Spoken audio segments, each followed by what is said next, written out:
What would happen is I started my blog in 2005, so I've been blogging for the last 12 years. So each year I have a buy list. These are 20, now I've expanded to 25 stocks I like for the following year, and I've run it as a portfolio of these stocks. I don't make any changes for the entire year, and over the last 12 years we've had a pretty good track record.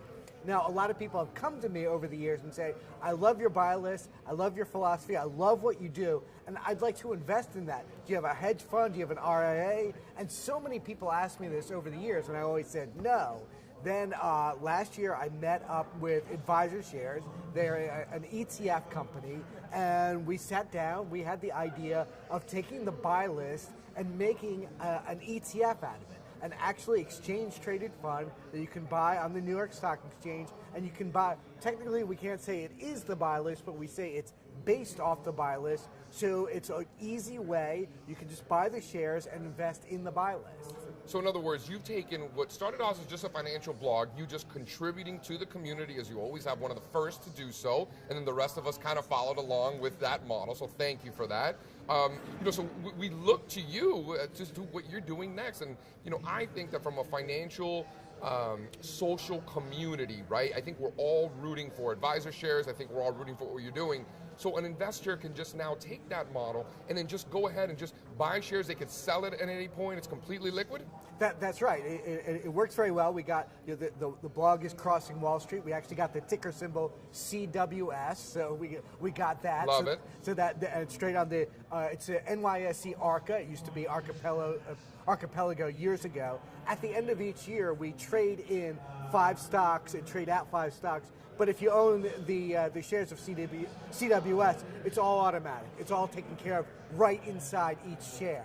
And you can track it during the day. It's not like years ago when you have a mutual fund, you have to wait for the end of the day. Or years ago, if you had Fidelity Magellan, you find out once a quarter what Peter Lynch has been buying. Now with me, you know exactly what I'm buying. You always know what we own, and you know why. So you can follow along with the blog. So it's like riding along in an airplane, and you're in the cockpit. You can see all the controls. You know exactly what we're doing, and you know why we're doing it.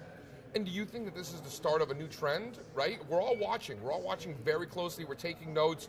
Do you think that this is going to kind of impact what the hedge fund community, the mutual fund community? You think that this is really a game changer? I really do. I really do think it is. I mean, one is the cost structure is so much more advantageous, particularly with the hedge against the hedge fund community. Last year, there was a record, almost a nearly record number of hedge fund closings. I mean, that industry is really being shaken out, and I think you're seeing all this money merge to not just the active passive. There is the active component of CWS of ETFs, and that money is heading towards there. I think it's the beginning of a long-term trend. If I could mention one other thing, and that's what we started. It's completely new in this sector. Is we have a fulcrum fee.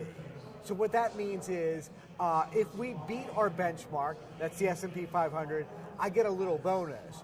But if we fall short of the S&P 500, that means shareholders get a little savings. So basically, our skin is in the game. You don't get that with other classes of investment. So this is the kind of thing that ETFs are bringing. I think it's a complete game changer.